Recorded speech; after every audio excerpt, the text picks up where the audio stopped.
बिलासपुर जिले का कोटा विकासखंड अपनी प्राकृतिक खूबसूरती के लिए प्रसिद्ध है। जंगलों, नदियों और बांधों से घिरा हुआ ये विकासखंड कई प्रकार के वन्य जीवों और पक्षियों का पनाहगार भी है। कोटा से कुछ ही किलोमीटर की दूरी से अचानकमार टाइगर रिजर्व का बफर जोन शुरू हो जाता है।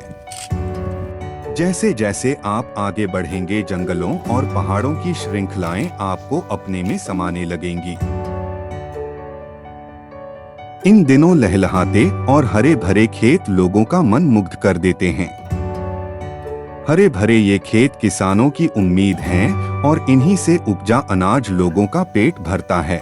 जंगलों और बांधों में कई प्रकार के वन्य जीव और पक्षी लोगों को दिखाई दे जाते हैं और पर्यटक इन्हें देखते रह जाते हैं। आज हम बात कर रहे हैं एक और खूबसूरत पक्षी तीतर की, जिसे ग्रे फ्रैंकोलिन या राम तीतर भी कहते हैं। भारत में एक कहावत जो इस पक्षी को लेकर बनी है, काफी मशहूर है। तीतर के दो आगे तीतर, तीतर के दो पीछे तीतर, बोलो कितने तीतर। मुहावरे का उत्तर किसने सही बताया ये तो नहीं पता, लेकिन कोटा के जंगलों में आपको इन खूबसूरत तीतरों के झुंड अक्सर दिखाई दे जाएंगे। सुनहरे और चॉकलेटी रंग लिए ये तीतर काफी आकर्षक और तेज रफ्तार वाले होते हैं। थोड़ी सी आहट से ही ये चौकन्ने और सतर्क हो जाते हैं तथा झाड़ियों में गुम हो जाते हैं। ये तीतर भारतीय उपमहाद्वीप और ईरान के मैदानी भागों में पाए जाते हैं।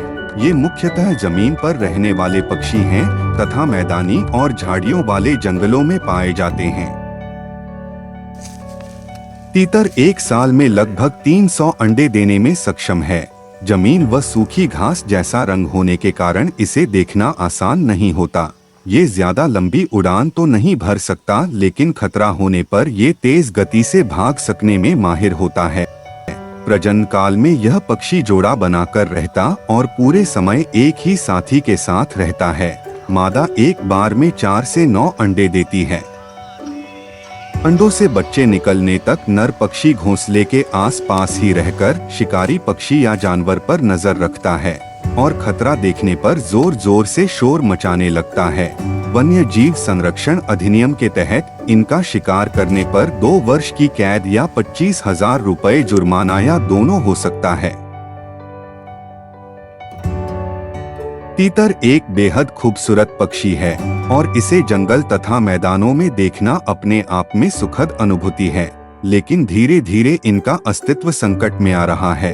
इंसानों की जिम्मेदारी है कि वो अपने आसपास के पर्यावरण को सुरक्षित रखने की पहल करे और हर जीव को उसके नैसर्गिक वातावरण में जीने दे।